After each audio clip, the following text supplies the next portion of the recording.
Hello everyone, welcome to my channel. Today our topic is about subtotal, and also we are going to convert a table to range.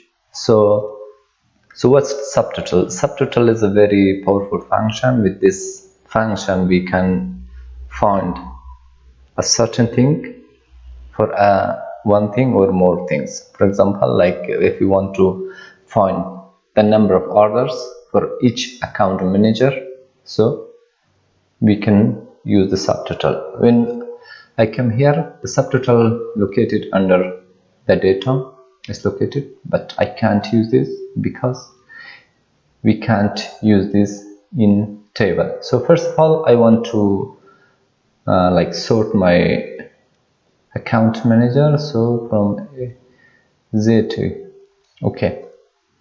So after that I want to find the order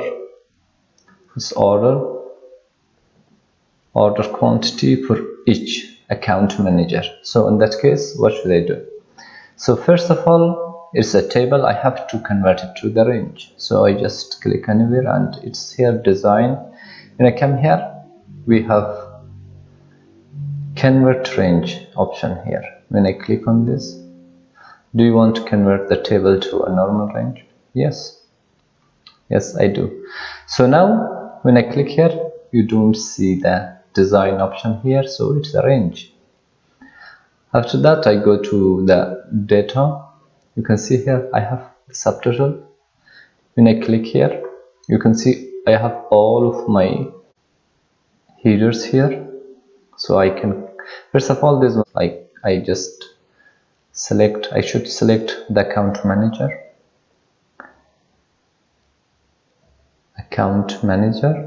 Here, instead of sum function, I want to use the count function because I want to find the order quantity. So I just click here and count, and here instead of total I just select the order quantity. I leave this to as default and okay.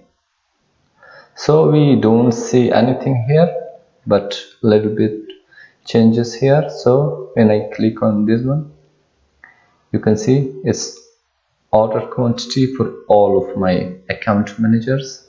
So the second one, you can see the order quantity for each account manager, and also I have the grand total here. So the third one, when I scroll down here, Zoe count, it's 137 orders for Zoe, and also we have for Sophie, and you can see it's very useful tool, but unfortunately we can't use this in table. So in order that, we have to convert our table to ranges. So we want to apply this subtotal once again, but this time instead of using count, we use the sum function, and also I want to find the total for each customer type. So first of all, I have to sort my customer type. So I just click here and I come to data and sort from Z to A. So after that, so as you can see, I don't need this. So, and the total and shipping cost is here, so I just need these two, and I can hide like the rest. I can hide this, and for now, yes. So now I just go to subtotal, and here I just selected this before, and the shipping cost and the total, and here also I select the customer type, and here function I just use the sum function. You can see. So I just leave this as default because it's okay, and I just press OK here. So when I scroll this down, you can see I don't see much changes here, but when I scroll this down, you can see I have the small business total I have here, I have the total, and also I have the shipping cost. So when I come here to click on to, you can see I have the total and the shipping cost for each customer type, and here I have for all of them. So that's it about converting table to range and subtotal.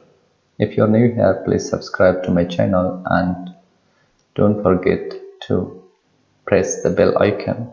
Thank you so much.